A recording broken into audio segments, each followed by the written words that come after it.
Anong... Bakit parang nangihina ako? Hindi ako makakilos ng maayos. At parang wala akong lakas. Lolo Yohe, Saprina, tulungan niyo ako.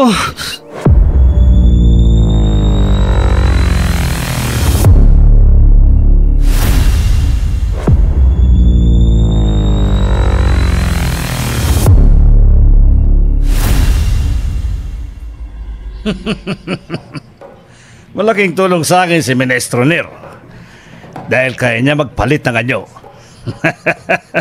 Sa ganun ay madali niyang mahanap si Prinsipe William. Hindi ka magtatagumpay sa mga binapalak mo, William. Kung ganon, inutusan niya si Ministro Nero para hanapin ang aming anak. May tiwala ako kay Nero. Hindi niya sasaktan si Prinsipe William.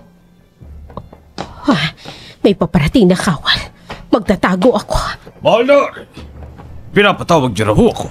Iyandan mga kawal ng palasyo. Dahil bukas o sa makalawa ay mayroon kayong pupuntahan na labanan. Opo, masusunod, Mahal. Anong labanan ang sinasabi niya?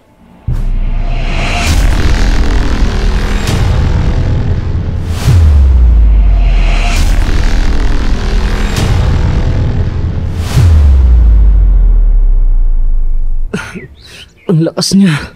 Bakit hindi mo lang ako nakapalag sa isang tira niya? May kakayahan siya. Huwag pagalawin ang kalaban niya. Sa kanya ito gagamitan ng malakas na kapangyarihan. At nanganganib ngayon si Will, Lolo, Yohe at Saprina. Dahil ginaya ng ministro na yun ang pagkatao ko. Kailangan ko makabalik sa bahay. Kailangan ko silang mapagsabihan.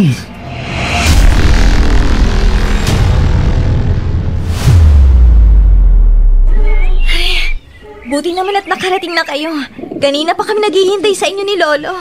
Pasensya na. Nagkwentuhan lang kasi kami ni Lucas habang papunta rito. Bakit kayo magkasama? Magkaibang direksyon ang ibinigay ko sa inyo. Lucas, bakit hindi mo natagpuan ang kristal? Pasensya na, Hulo. Naligaw po ako eh. Hindi ko alam na tinatahak ko na pala ang maling direksyon. Hanggang sa makarinig ako ng malakas na pagsabog. Pinuntahan ko yon. Akala ko kung sino na. Si Willang pala.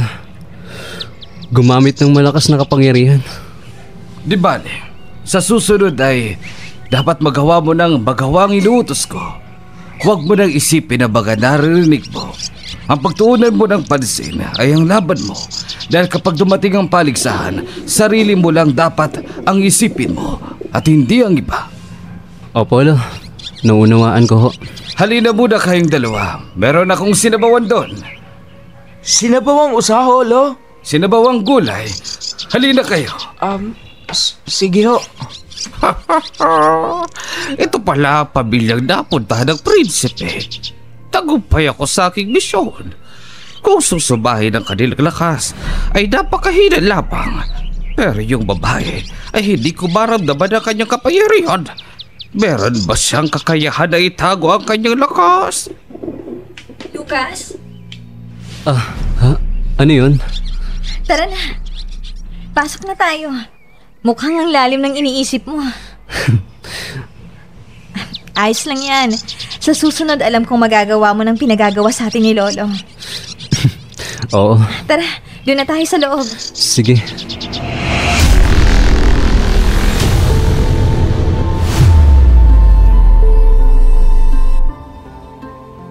Mahal na hari.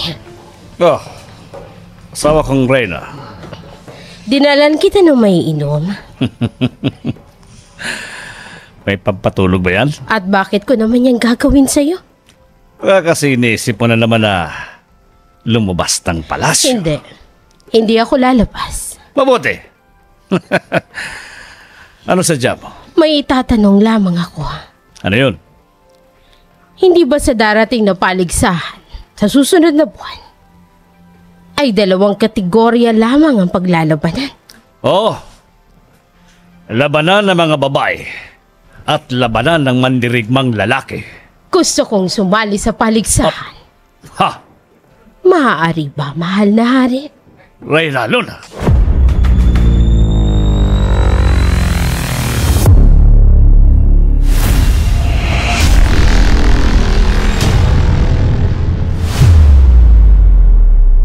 Lo, magpapahinga na muna po ako. Sige. Kayo rin, Will. Lucas, magpahinga na rin kayo. Maya-maya na siguro sa free na. Sige. Ikaw, Lucas. Doon na muna siguro ako sa labas. Sige, maiwan ko na muna kayo. Magpapahangin lang po ako sa labas, Lolo Yohe. Sige. Lo? Ano yun, Will? Huwag na ho kayong mahiya na tawagin ako sa tunay kong pangalan. Prinsipe William.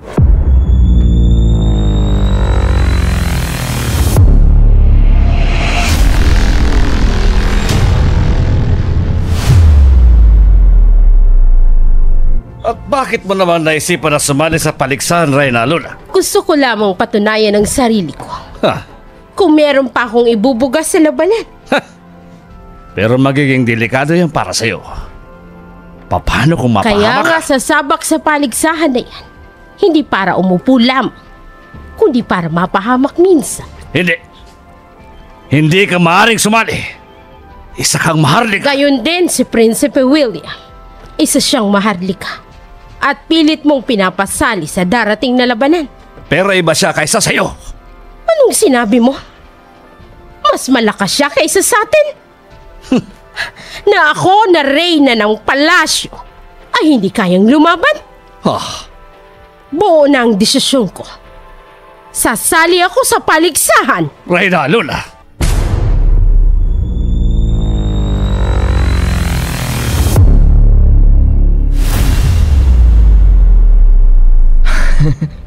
Paano nyo nga po pala nahalata agad na ako ang prinsipe? Nabigla ho talaga ako sa sinabi ng clone ninyo.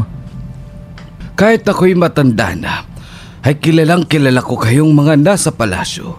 At mas nakilala kita nung pilit kitang nilabanan at nakita ko sa iyo ang itim na kapangyarihan na taglay rin ng hari at reyna. Nakita nyo po pala ang enerhiya ko? Oo, ngunit sadyang delikado ang taglay mong kapangyarihan. Alam ko, at pinag-aaralan ko talagang kontrolin ito. Dahil siguradong makakasakit ako ng iba kapag hindi ko ito makontrol. Marami ka pang dapat na matutunan. Nakikita ko sa iyong puso na isa kang mabait na bata. Huwag lang sana mabalutan ng itim yan, dahil baka pati mga mahal mo sa buhay ay mapahamak ng dahil sa iyo.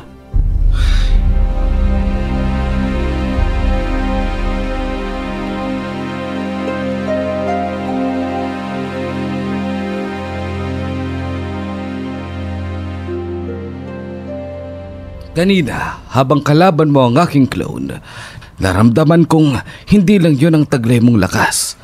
Meron pang ilalakas yun. Hindi mo siguro napansin. Gumawa ako ng harang upang protektahan ang kagubatan, ngunit nawasak ito ng iyong kapangyarihan. Pero konti lang naman ang napinsala sa kagubatan. Napansin ko nga ho. Kung sasali ka sa paligsahan, kapag inilabas mo ang 100% lakas ng iyong kapangyarihan, lahat ng mga manonood ay mapapahamak. Turuan niyo po ako. Gusto ko pa ho matuto. Habang naririto ka, ay isang pribilehiyo para sa akin na sanayin ang mabait na prinsipe. Salamat po, Lolo Yohe.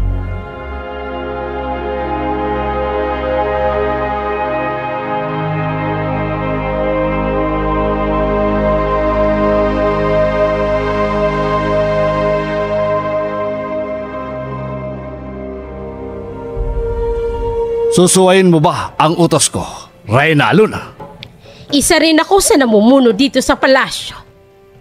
Kaya maaari rin ako magdesisyon, lalo na para sa aking sarili. Paano kung mamatay ka? Sino na lang magiging reyna ko? Eh di yung mananalo sa kategorya ng mga babae. Hindi. Hindi ako papayag. Meron pang isang paraan para mapigilan mo ako sa pagsali. At ano naman yan? Huwag mong ituloy ang paligsahan. Reyna Luna!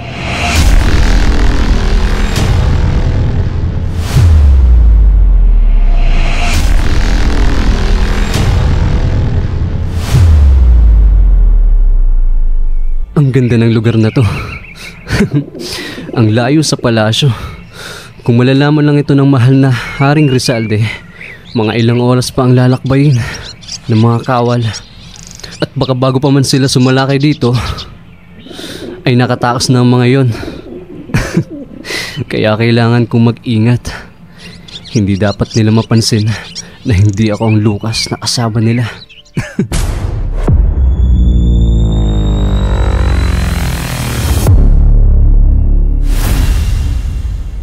Meron pang isang paraan para mapigilan mo ako sa pagsali. At ano na naman yun? Huwag mong ituloy ang paligsahan. Lalo na. Anong nakakatawa doon?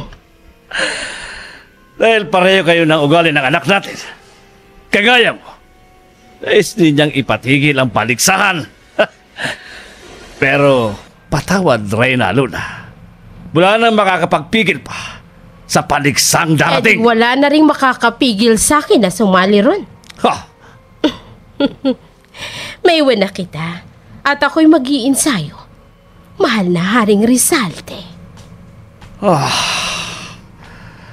Gusto niya ba talagang mapahamak?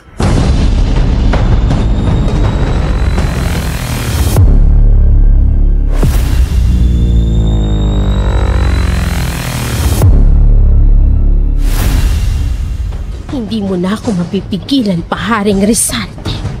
Total, parang wala ka na rin lang namang pakialam sa nasasakupan mo. Darating din ang araw na mawawala na rin ako ng silbi sa'yo. Alam kong pwede kong ikapahamak ito. Pero gusto kong mapatunayan na hindi lang ako isang reyna na uupo na lamang sa tabi. Isa kong reyna na may ipagmamalaki.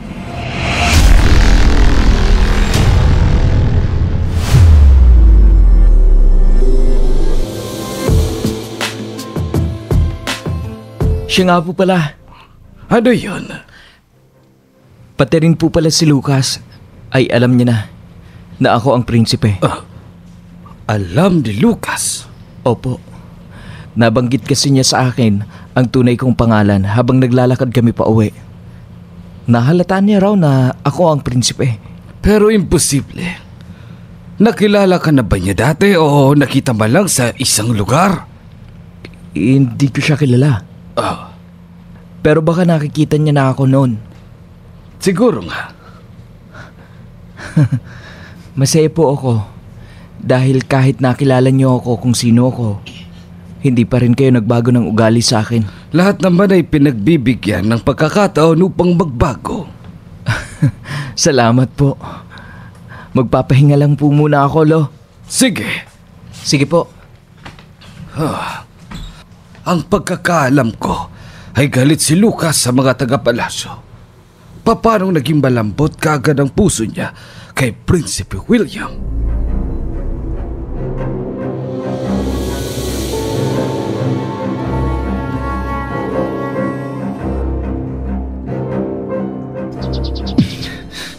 Wala nang makakita sa akin dito.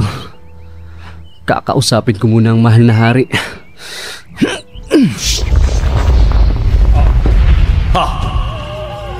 Sino ka?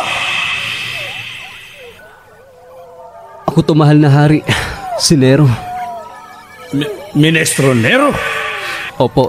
Ah, Ginamit ko lamang ang mukha ng lalaking ito upang hindi ako makilala sa tinutuluyan ni Prinsipe William. kung ganun ay, nahanap mo na ang prinsipe. Ganun na nga ho. Magaling! Magaling, Nero! Saan eksakto niyong direksyon nang malusob na ng mga kawal ko sa palasyo ang lugar na yan?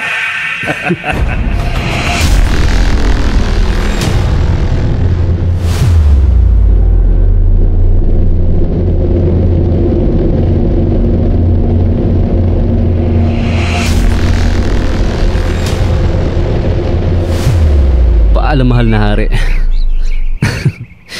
Bukas ay lulusob na sila dito. Lucas!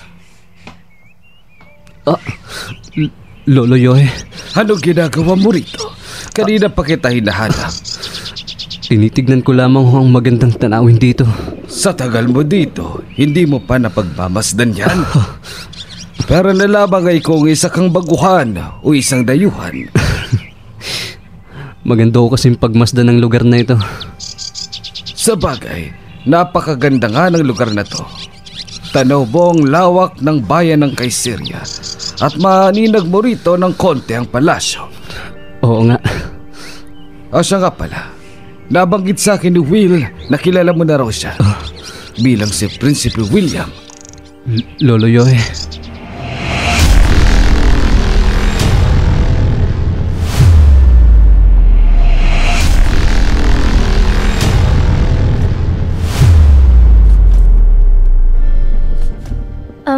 Mahal na Reyna Alona, Serena, ano yun?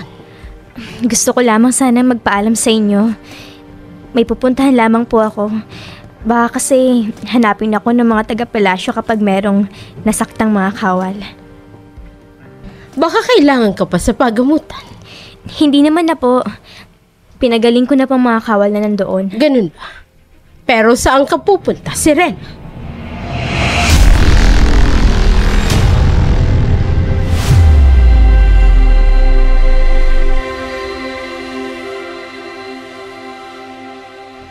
Naalata mo rin pala na siya si Prinsipe William.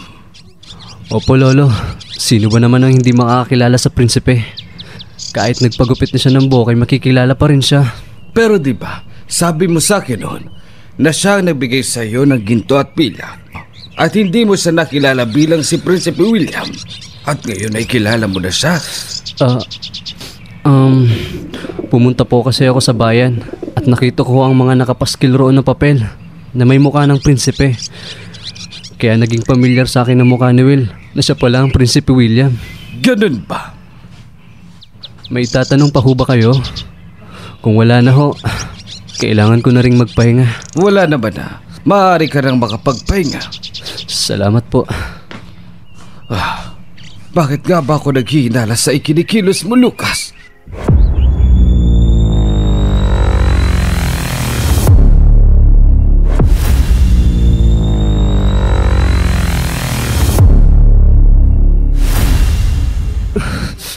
Malapit nang sumapit ang dilim sa gubat na to. Kapag sumapit na ang gabi, ay merong mga mapabangis na lobo at lumalabas para maghanap ng makakain.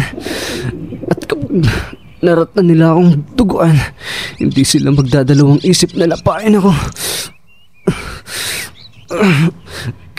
Kailangan kong makaalpas sa lugar na to. Hindi pa ito ang katapusan ko. Kailangan ako nila Lolo at Sabrina. Ako lang ang poprotekta sa kanila. Lucas?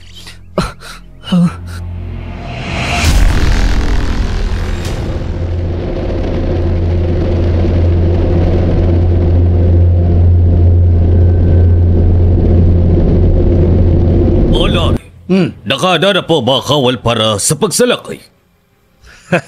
Mabuti. Pero nakakambaho ang iba sa kanila na baka gamitan ulit sila ng kapangyarihan na kasama ni Prinsipe William. Lahat ng tao ay may kahinaan. Unahin ninyo ang pamilya ng babae. Ipantakot nyo sa kanya. Nang sa ganun ay hindi na siya makapanglaban pa. Opo, masusunod. Yohe, ang aking kanang kamay noon ay makikita ko na muli ngayon. Kung sinunod mo lang sana ako sa mga inuutos ko sa iyo noon, hindi sana tayo magkakaroon ng problema. Hindi ako susunod sa iyo. Maraming mapapahabak bago mo makuha ang trono. Sino ba talaga ang kakampi mo, ha?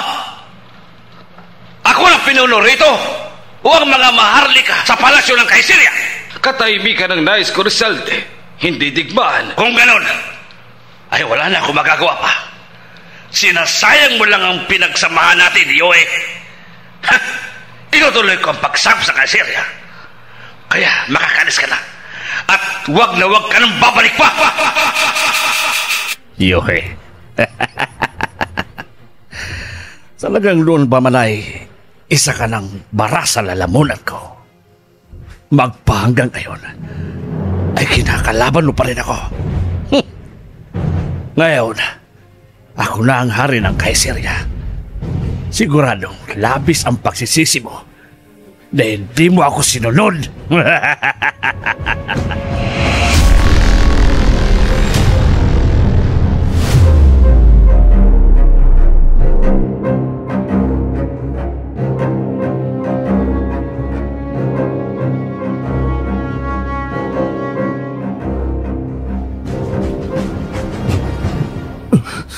Paano mo nalaman na narito ako?